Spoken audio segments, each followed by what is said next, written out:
Okay, let me start. Ladies and gentlemen, good afternoon. Your Excellency, distinguished delegate, colleagues, and friends. So, good afternoon for this session on strengthening evaluation capabilities and anchoring evaluation within the machinery of government. This is our topic this afternoon. So, I would like, without any further delay, to introduce you our distinguished panelists. On my far left, we have Emmanuel Jimenez. After we have Patrick Duong, Emmanuel Jimenez, Director of ASEAN Development Bank Evaluation Department. Patrick Duong, Global Lead of Public Sector Performance. Soini, Claire South Asia, and Gonzalo, Licona Hernández from the Poverty Network. So here are our panelists. So the topic today is we're going to talk about, there has been a lot of attention given to capacity, evaluation capacities, but very little has been given to capabilities. And what do we mean by that? So evaluation capacities are perhaps the set of skills or training, manual, or policies that we have been invested a lot of effort into, but we have paid little attention on how we're going to move these capacities into action, into motion, and to make sure that they are embedded into the machinery of government, which are the process and system of running the government, from planning, implementing, and service delivering, if you want. So the idea is to really strengthen the capability, so to make sure that evidence are informing policy making, as well as we strengthen the accountability function of the government, and we, as well as we contribute to increase trust toward public institutions. The machinery of government can be described into three arms, depending on the context, but could be the executive, the one that we know well, the ministries and agencies, health, environment, transport, that deliver program and services. There is also the central authorities that they are important in this conversation to have into embedded evaluation capabilities. We're talking about Ministry of Finance, we're talking about the Treasury, we're talking about the Supreme Audit Institution. These are important actors that we need to pay attention when we want to develop and enhance the capabilities of government. The other branch maybe is the legislative branch, that are the huge consumer of evaluation and performance evaluative information, essentially for the budget.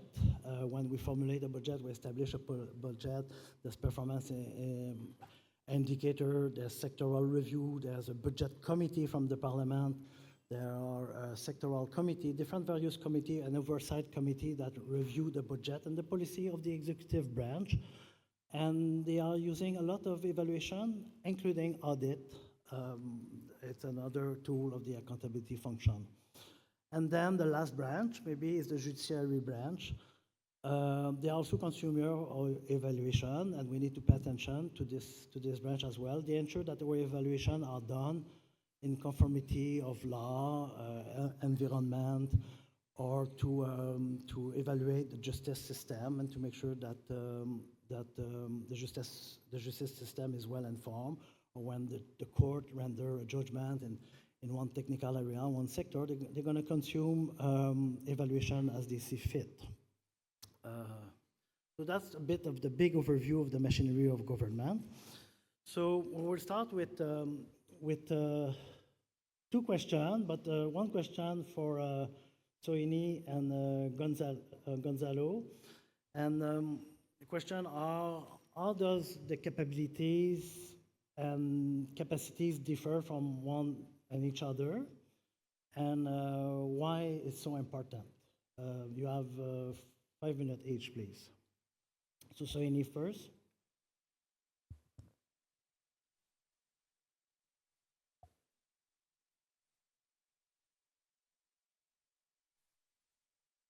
Okay. Hi, everyone. So my name is Sohini. I work with Clear South Asia. Very happy to be here. So just to kind of get started and to answer to Denis's question, what is the difference between capacities and capabilities? So when I think of capacities, it's essentially the hardware, the raw materials or the ingredients, the stuff that make the evaluation, right? So you can think of it at the individual level, it is the knowledge, skills, and attitudes. At the organizational level, it is the resources that you need. At the systems level, it is the policies that make the evaluation. I think when we talk about capabilities, it's slightly different, right? And I think Isabel mentioned at the opening remarks, Isabel from UNDP, she mentioned it very beautifully when she said that evaluation is not just the tool, but it is essential for efficient governance, right? So when we are talking about capabilities, we are talking about the use of these capabilities, use of evaluations to deliver results, right? Land Pritchard, who is a development economist, he kind of says it in another way. He says state that is able to use agents to do the right thing at the right time. So for example, what does that mean? So if there is a school that is able to teach students, or if it's a hospital that treats patients, right? So here we are moving away from just the raw materials, the ingredients, the hardware, and we are now moving to an implementation and use side of things, right? I think what is very important to underline is it's not one or the other. You need to do both, right? And that is what makes it very hard, right? So you might have the raw materials, right? But oftentimes it's not synchronized, right? Or it is not sustained over a period of time, right? And that makes capabilities or use of these evaluations that much harder. I think there are some enabling or critical success factors that might expedite the pathway. So you can think of, if you have champions within the government, they might able to expedite the pathway towards use of evaluations. And then finally, you might have ecosystem partners. So it's not just the government who is doing this all this work all by themselves.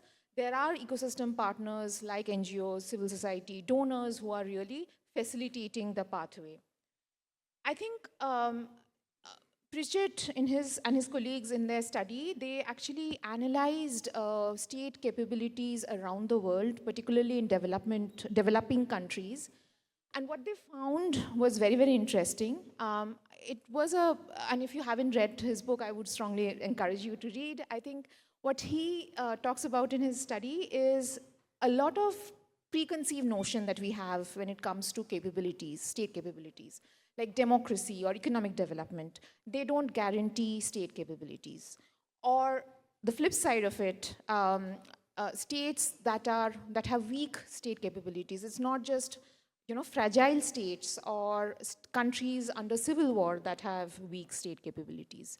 But ultimately, what is important to note is there are only 8% of the countries worldwide that have, developing countries worldwide, that have strong state capabilities. So the number is actually very, very low. So I would leave with a question to all of you, that why is it that many countries now are in 50 years, 100 years of their democratic transition, they are now independent, but still we are struggling with building state capabilities. And how do we work towards making that paradigm shift from state capacity to state capabilities? Thank you very much. So, Hini, let me add a little bit of elements here. I have a presentation. I also want for you to look at if it's possible, the very first slide. And I will start with the good news. I mean, the very good news in terms of the advancement of national evaluation capacities, we can show it as how many evaluations we've done on the past 20 years. So that is supposed to be my slide, but you have to figure that it was a huge increase, has been a huge increase of evaluations. The example I have is impact evaluations, but the good thing is that because of our improving national evaluation capacities, as countries as the world, we've been improving in producing a lot of evaluations over the past 25 years. So these are good news.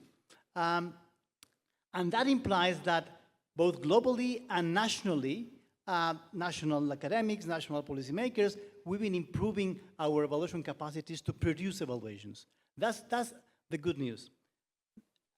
However, if the number of evaluations would be the results indicator of what we do, will be really great. You go to the other one, please. I mean, if you go to the next one, please. If the results indicator is the number of evaluations done, then we'll be really happy, right? Nevertheless, so look at this. We've really been doing impressive job in producing evaluations in low-income and middle-income countries. That's fine. But I think the results indicator we want is not the number of evaluations done. That may be good for sometimes an academic perspective, but for the public policy, what we need is these evaluations to be used in a systematic way. And of course, there are examples of countries using evaluations, but what we don't see is really that the evaluation process, the findings, the recommendations are there in the government machinery in a daily basis. Sometimes, in some countries, we've seen evaluation as an external element that just comes from perhaps academia, and we use it, sometimes we use it, sometimes we don't use it. But in fact, what happens in countries, as you know very well, is that the decisions are taking place almost every day. And sometimes evaluations come from time to time. So we need to match more, we need to embed it more, the evaluation process in the government machinery. We need to devote more budget from national governments to evaluations. We need to talk between each other. Sometimes I feel that we evaluators talk between ourselves, and that's fine because we want to learn about the technicalities that we do. But if we don't talk to other parts of government, let's say, then the evaluation will not be able to grow as we should. Let me ask you a question here for all of you. How many of you here come from the finance ministry of your country? How many people from here are working in the Ministry of Finance in your country? Not a single hand. One hand over there. Congratulations. And I think it's very simple. If the Ministry of Finance is not in our conversations, it's going to be very difficult for the evaluation to be used in a systematic way. Therefore, the capabilities that we talk about is how can we have countries with the ability to demand internally, produce, and use evaluations in a systematic way to have better governments. So that's the main idea. So just I finish by saying, imagine that we are in a congress of heart surgeons from public hospitals. So we get together and we talk about how can we improve our surgeries, and of course we need to improve our surgeries. We need to learn from each other, and then we go back to our countries, to our public hospitals, and there's no budget, there's no systems, there's no way to implement the surgeries. Therefore, we don't use them, we don't demand them as we need. So I think we have to, when you go back to your tables, we need to think how my country is doing, not only in improving technical elements, but on improving the capability of using those evaluations. Thank you, Gonzalo. This is quite interesting, and Soini as well, highlighting the use, and we need to talk to other part of the house. The next question maybe is going to be directed to Patrick first, and then to Manny. What role do international partners have to play or should play in building and contributing to build state capabilities, evaluation capabilities? Over to you, please. Thank you, Denis. If we could have the third presentation, please. There's only one slide. Right, colleagues, a pleasure being here. Patrick Duong from UNDP. I'm leading the work on governance for public goods and services. And I'm in this room not being an evaluation specialist, but being a governance person that is consuming evaluation products. And what I'd like to share here is a little bit of the thinking that we have among development partners and UNDP in particular towards how do we adapt evaluation capacities and capabilities to a transforming public sector. I mean, we've all seen that, public sector and the government machinery are working in a way more horizontal perspective, right? And less from a sector approach. Why? Because those governments are addressing issues that cuts across country priorities, climate change, it was mentioned this morning, fiscal deficits, migrations, for instance, and we need to, and we've seen it also with the recent pandemic. We need to look at evaluation capabilities that are more horizontal. So what we really want to focus here is basically on four elements that we believe are important to adapt those capabilities to a transforming public sector. And if we could just have the slide, those 4 points are mentioned there. The first one is very much around looking at evaluation from a system perspective, right? Not only zooming in individual sectors, but really looking at what are the portfolios that exist in delivering those services. Again, if we're looking at education, it's not just the Ministry of Education that is improving the enrollment of children, it's also the other ecosystem institutions that are there, but as Denis and Gonzalo are saying, how do you engage with the Ministry of Planning, Ministry of Finance, the Parliament, and other oversight institutions? That is something that we believe is extremely important. The second thing that we also want to focus, and it's equally important, is really to look at development outcomes, right? Again, here, there's a tradition in the evaluation systems, and particularly in the public sector, to look at evaluations and performance of institutions, rather than really look at what those institutions are delivering from a development perspective. And this is something very important that also today the bank is very much into this narrative. The fourth one is also very much around looking at the capacity to leverage new tools, right? We've heard this morning the importance of national statistics and having, informed data. We also have today these options of mobilizing digital AI, social innovation, to really bring innovation evaluation to a next level. And this is something that we really need to be prepared to address those transformations that are impacting our countries.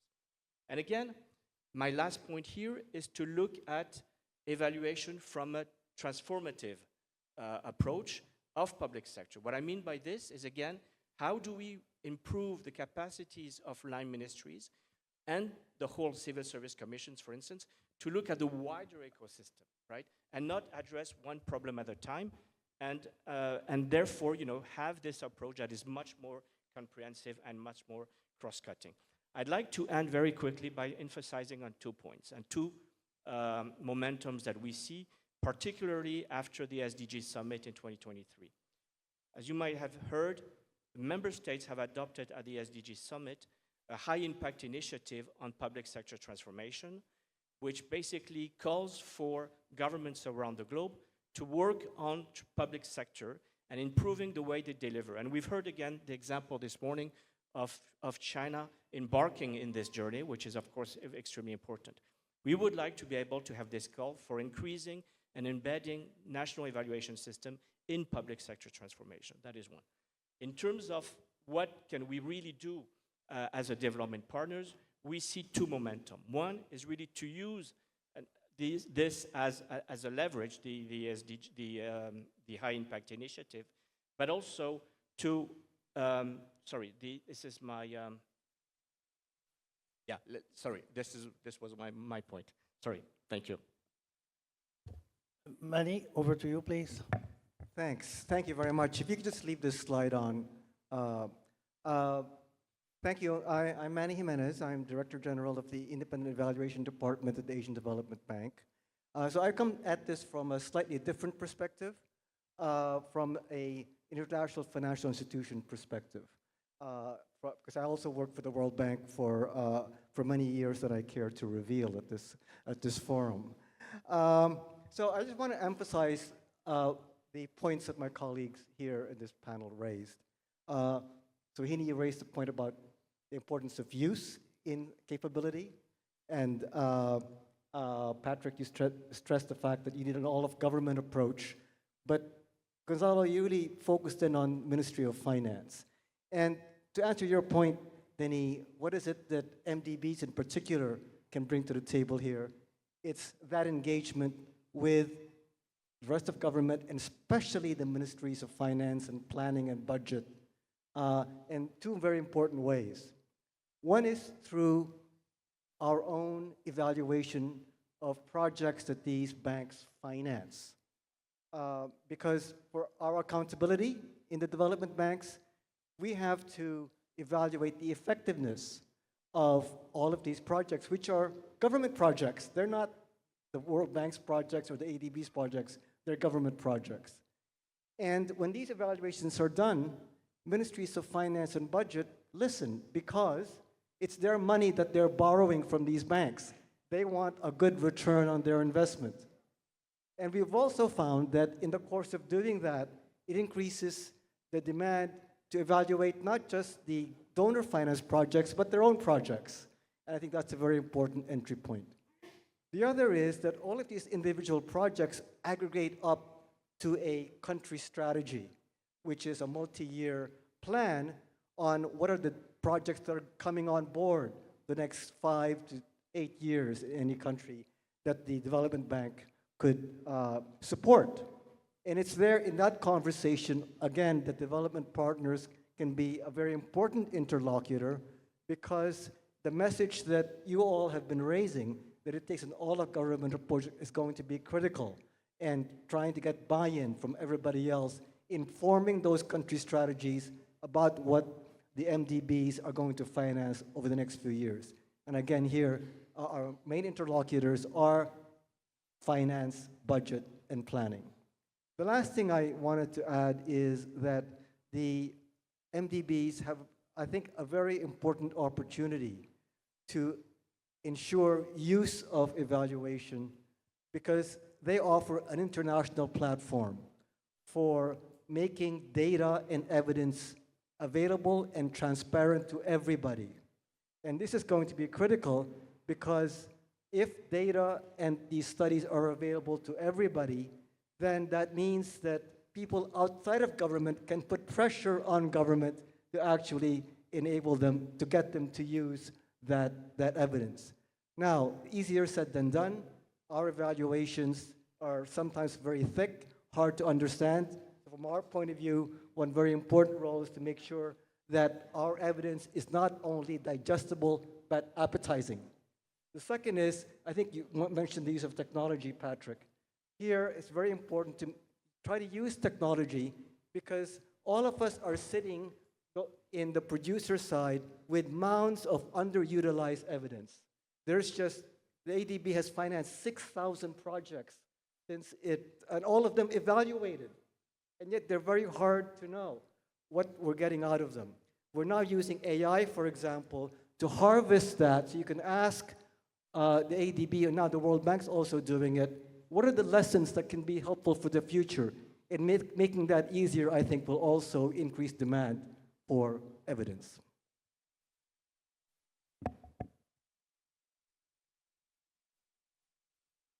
Thank you, dear panelists. I think it was a rich and complementary presentation from the use, from a forward-looking evidence, what is the pathways, and other comments. So now we're gonna split. There's no Q&A, but we're gonna split into 4 round table. I think they are regional table that has been organized. We're going to split into 4. There are presentations that's going to happen in each of the round table. There are going to be discussion. I think we're going to move around us, the panel, to the roundtable.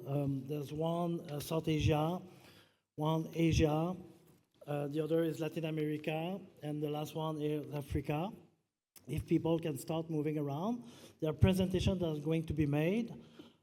Discussion, the facilitator, each table has a facilitator appointed with, you have questions. The questions are in moving forward toward enhanced evaluation capabilities. What are the barriers?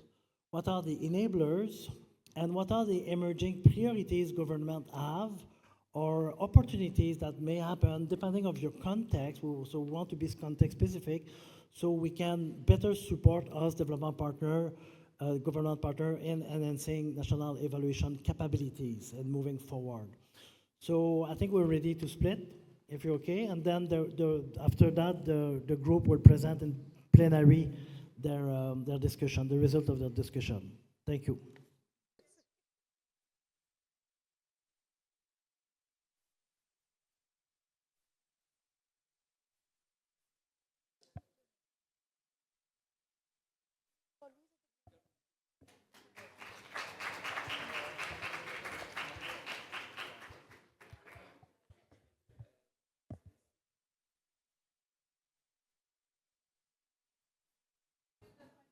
Where's Gonzalo? Okay, ladies and gentlemen, thank you for your time. I hope you had a good and useful deliberation. J'espère que ça a été utile et intéressant vos discussions. In sake of time, we need to move rapidly, but what we're going to ask now is the rapporteur to the facilitator of each table to come up with a question or an update on the discussion of the table to one of the panelists. Is everybody hearing well, please? Ladies, gentlemen, yeah. The facilitator, please.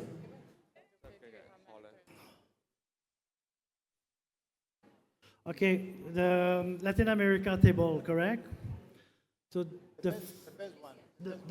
The best one, apparently, I'm not sure. I don't know competition. So the Latin America table, please, could you come with a question or two about you would like to ask for one or every panel?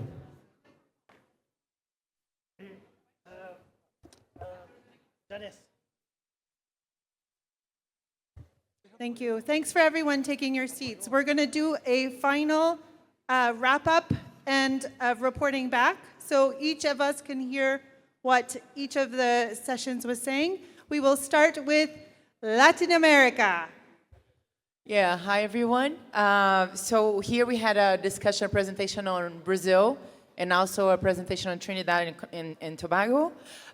We talked about many things, but I think a consensus here is that barriers are mainly integration with the budget, enforcement of evaluation recommendations, leading with the bureaucracy in the government as well was a barrier, and integrating evaluation in the policy cycle, mainly carrying out ex-ante evaluations to help inform the development of new policies. When we started talking about enablers, those factors that actually help, evaluation capabilities move forward, we talked here about the existence of a legal framework, so a law or a policy for evaluation, like a defined government structure, the existence of diverse stakeholders and qualified personnel in the government, and the existence of basically large-scale capacity building initiatives in the different countries, and also the participatory approach that happens in Trinidad and Tobago. In terms of priorities, there's a need to include like diversity, gender, race in the evaluation space, and then the need to think about how to provide timely evidence for decision-making. In terms of opportunities, there has been a discussion in both countries about the importance of the high-level support and the leadership in making this happen. I think this is it. Thank you. Thank you. This is useful. Thank you. The next table is South Asia, I think.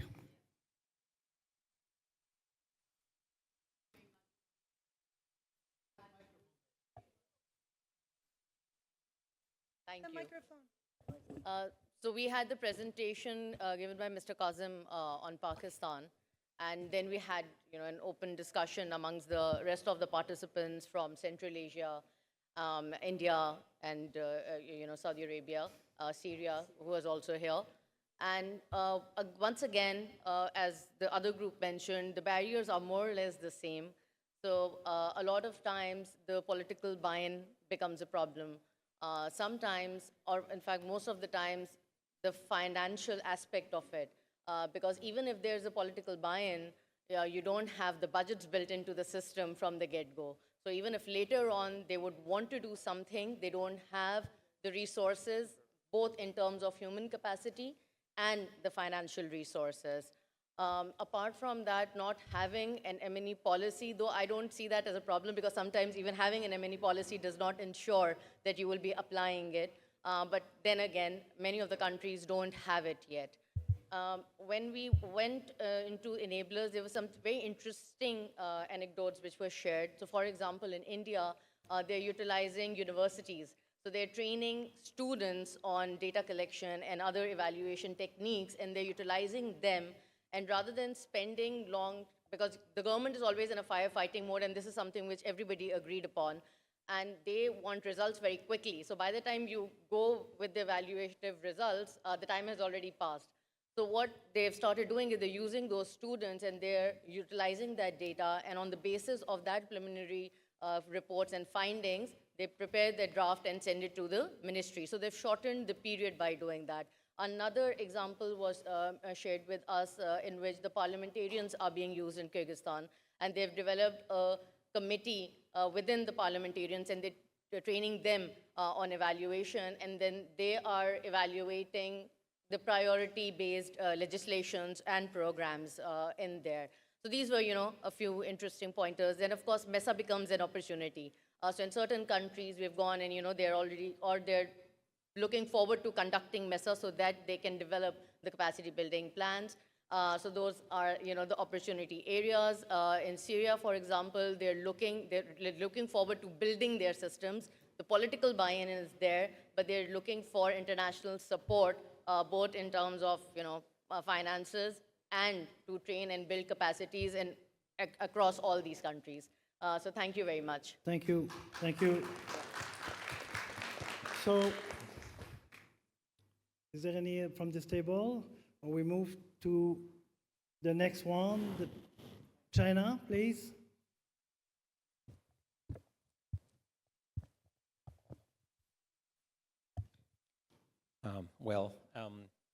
I thank you very much for this opportunity. Also, I want to express my gratitude to this group. I had a chance to learn a lot about the monitoring and evaluation system of China.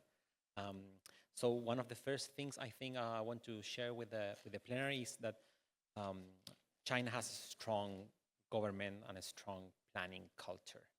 And we discussed here in the group that seems to be a barrier, but also an enabler at the same time. It's the two sides of the coin, So on one side, it's good that the strong planning culture in terms of getting things done, but also at the same time might be a little bit rigid or can create some troubles for evaluation, right? Some second point. I will wait a little bit for the translation to the group, if you give me some seconds. So a second point is and this is certainly an enabler, is the eagerness to learn for international experience, and I think this was as well discussed also by the presentations and by the group.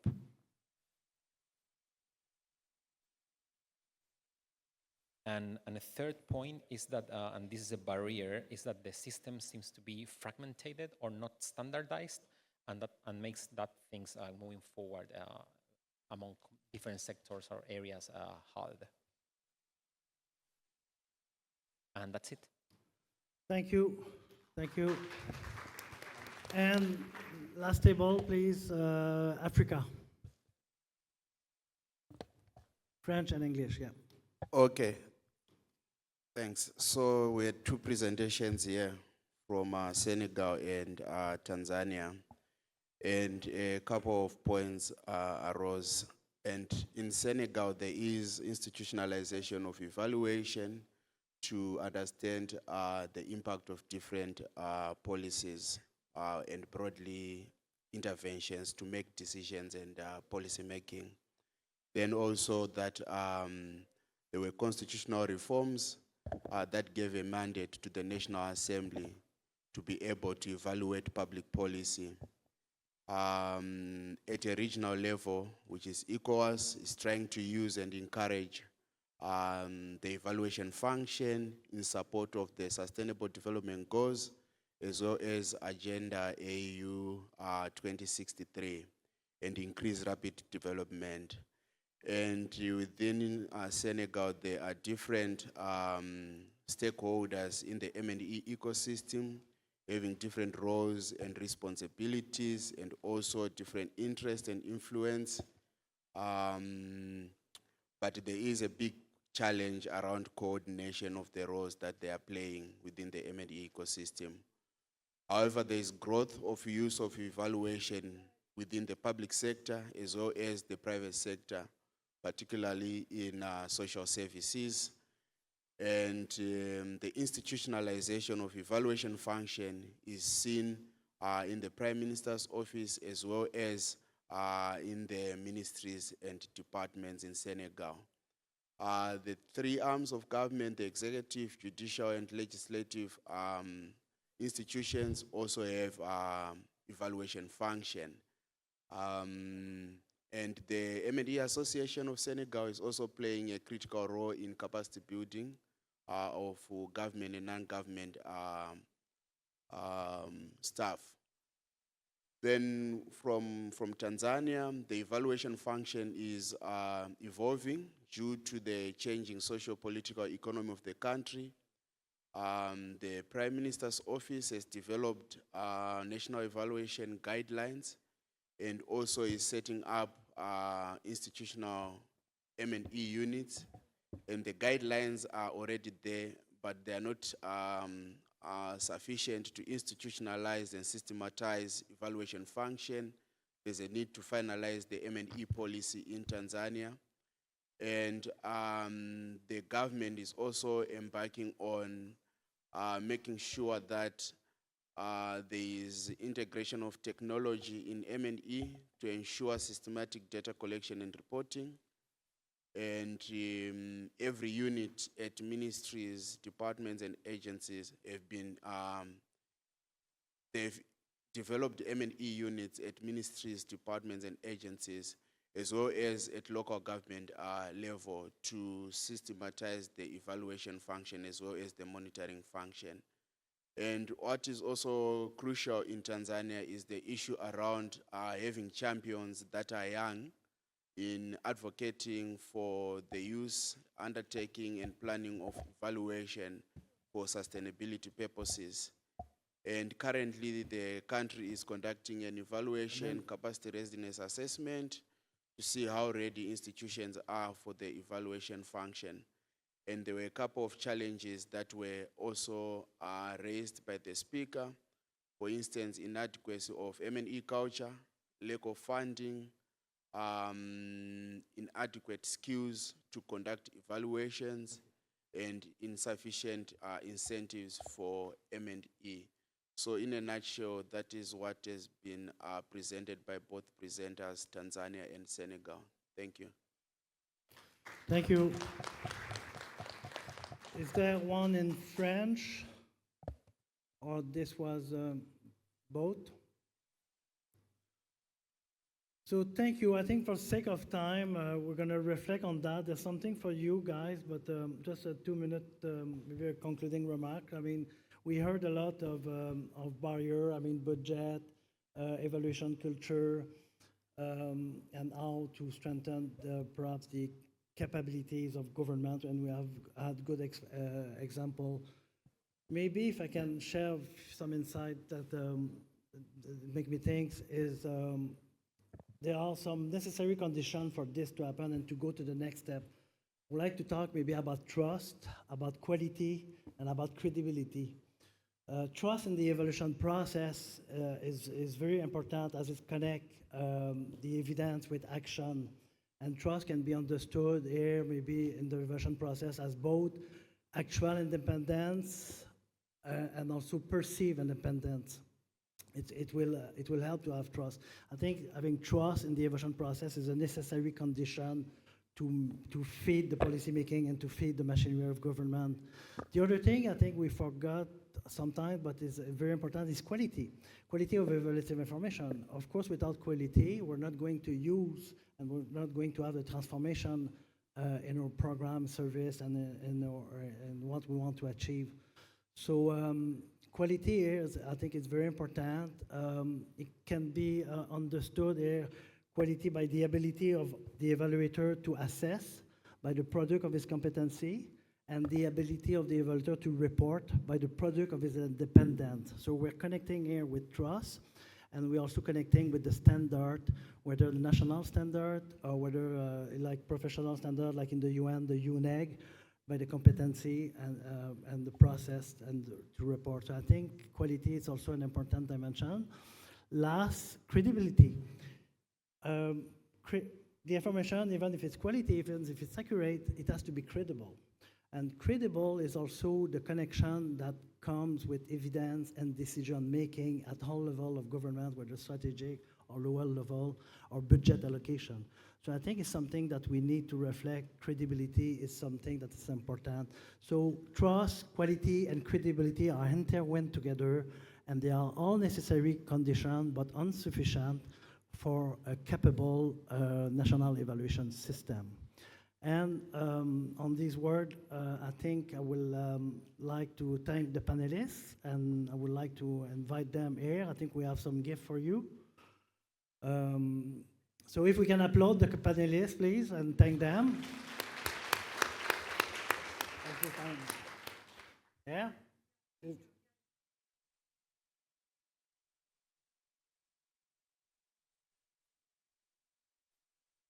Who's coming here? Yeah?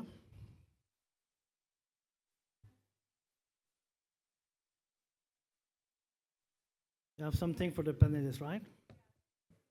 Thank you, everybody. So I think we're good.